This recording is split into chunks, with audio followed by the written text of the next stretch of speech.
Here's another historic page from the Illini Scrapbook. For the News Gazette, I'm Mike Pearson.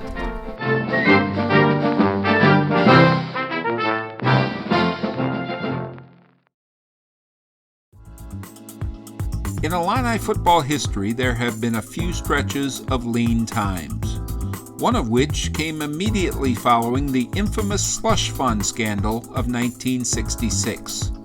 During a 4-year period from 1967 through 1970, Jim Valek's Illini won only 8 times in 40 games. Athletic Director Cecil Coleman concluded that it was time to go in a new direction. So in December of 1970, he surprised Illini Nation by hiring 52-year-old Bob Blackman from Dartmouth College. Over a 16-year period from 1955 through 1970, Blackman had led the Big Green to 7 Ivy League titles, including 3 undefeated seasons.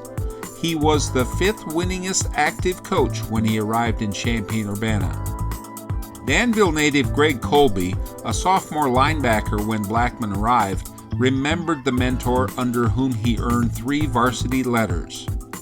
He was very intelligent and had a very sophisticated system, mostly on offense, but defense was a real sound system as well. And I know people looked at that and wondered if we were doing too many things, but you look at it now, you go back and look at it and say there's some pretty advanced concepts that were going on there, at least on the offensive side of the ball. So, and I know he was a very polished individual and knew exactly what he wanted done, and there was no question about how we did things. So he was a good guy too. I mean, he's a little bit aloof, but he was a good person too.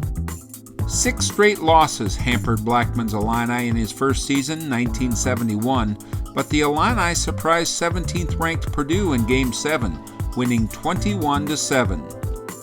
That was a big win. It was over at Purdue. I remember that game very, very well. And I happened to have a good game as well. Fortunately at that time. So yeah, that was we were all excited. Thought we had gotten things turned around, and we're going to be gangbusters after that. Of course, it wasn't always that way, but I think that was a sign that they were doing things pretty well at that time.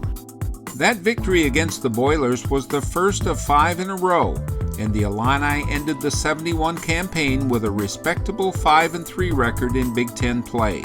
Though Blackman's Illini teams never saw success against the Big Ten's Big Two, Michigan and Ohio State, people might be surprised to learn that the Illini had the conference's 4th best record from 1971 to 76 under his direction.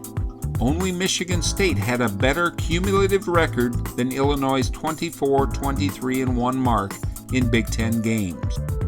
We were competitive, and the games that we had a chance in, and I think that's one of the things I remember from that period of time. That you look at it and say, well, our records weren't great, but really we played some pretty good football at times.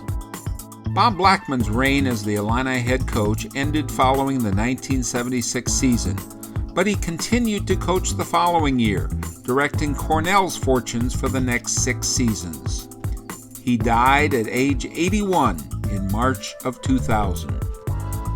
We'll return with one more note about Bob Blackman's career following this message.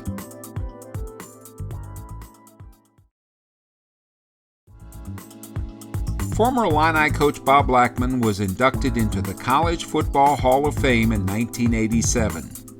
Can you name the other Illini coaches to be so honored? Illinois' 3rd coach, Edward Hall, and its 12th coach, Bob Zuppke, became charter members of the Hall of Fame in 1951. Its 8th coach, George Woodruff, went into the Hall in 1963. And Pete Elliott, Illinois' 14th coach, entered in 1993.